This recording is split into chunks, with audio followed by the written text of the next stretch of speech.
మొదటిసారిగా మన జగ్గేపేటలో కార్యక్రమాన్ని ప్రారంభించుకోవడం తెలియజేస్తున్నాం. చదువుల యొక్క ఆవశ్యకత, దాని మీద వాద్యంగా ఎలాంటి బాధ్యతలు పెడుతున్నారనే అవగాహన కలిగించాలి. ఈ కార్యక్రమానికి ఆంధ్రప్రదేశ్ సోషల్ వెల్ఫేర్ బోర్డు ఆధ్వర్యాన తొలిసారిగా రాష్ట్రంలో ఇలా ప్రజల్లోకి వెళ్ళే ప్రచారం చేసే కార్యక్రమాన్ని శ్రీకారం చుట్టాం. ఎందుకంటే హాస్టల్లో సంఖ్య ఎప్పుడైతే తగ్గిందో హాస్టల్స్ రద్దు అవుతుంది. ఏ ప్రభుత్వం అయినా పిల్లలుంటే వసతిగృహం కడుతుంది, పిల్లలుంటే మెనూ ఇస్తుంది, డబ్బులు ఖర్చు పెడుతుంది. పిల్లలే లేకపోతే ఏ ప్రభుత్వం కూడా మళ్ళీ ఇబ్బంది పడుతుంది. అందుకని హాస్టల్స్ని రక్షించుకోవాలంటే కింది కులాల యొక్క పిల్లల కోసం పెట్టిన హాస్టల్స్, ఎందుకంటే వాటి భద్రత కూడా వాటి మీద ఉంది. ఈ రోజున వీళ్ళు ఉద్యోగస్తులైనా ఆయా సిబ్బంది అయినా వాళ్ళ గృహం లాంటిది, అది వాళ్ళ ఇల్లు లాంటిది. దాన్ని రక్షించుకోవాలి, దాన్ని మినిమం కూడా స్ట్రెంగ్తనింగ్ చేసుకోవాలి. అలాగనే హాస్టల్ సమస్యలు కూడా చెప్పుకోగలగాలి.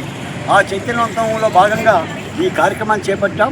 ఈ సందర్భంగా రాష్ట్రంలో ఉన్న 3 ప్రాంతాలు, ఉత్తరాంధ్ర కానీ, రాయలసీమ కానీ, కోస్తా ప్రాంత వార్డులు లేదా సాంఘిక సంక్షేమ శాఖ సిబ్బంది కూడా బోర్డు చైర్మన్గా చెప్తున్నాను.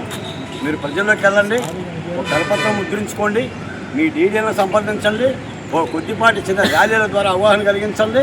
తప్పనిసరిగా హాస్టల్స్లో వసతి సౌకర్యాలను విద్యార్థుల తీర్చి కూడా మీరు చేయాలని కోరుతున్నాం. ఈ సందర్భంగా Nandigama division, Jaggepeta division, ASWO Ganesh గారు, అలాగే ఇక్కడ వార్డులో దాసు గారు, చాలామంది సిబ్బంది మొత్తం కూడా ఈ మండు టెండలో ప్రచండ నిప్పులు కురుస్తున్నాయి.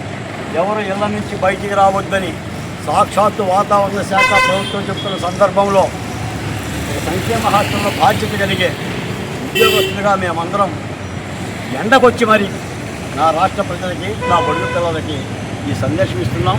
ఇందాకనే మాజీ మంత్రివర్యులు కృష్ణా జిల్లా ఆప్కాప్ chairman, cooperative bank chairman Netta Raghuram గారు ఈ కార్యక్రమానికి శ్రీకారం చుట్టారు.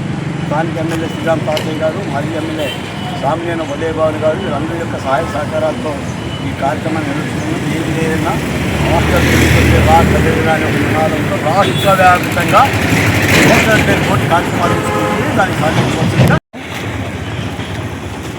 ఆంధ్రప్రదేశ్ రాష్ట్ర ప్రభుత్వం, ముఖ్యమంత్రి నారా చంద్రబాబు నాయుడు గారు, అలాగే సాంఘిక సంక్షేమ శాఖ మంత్రి డోల బాలవీరాంజనేయులు గారు పిలుపు మేరకు ఆంధ్రప్రదేశ్లోని అన్ని సాంఘిక సంక్షేమ వసతి గృహాలు మరియు గిరిజన సంక్షేమ వసతి గృహాల్లో విద్యార్థుల హాజరు పెంపు కోసం ప్రజల్లో ఒక చైతన్యవంతమైన కార్యక్రమం తీసుకోవడం జరిగింది.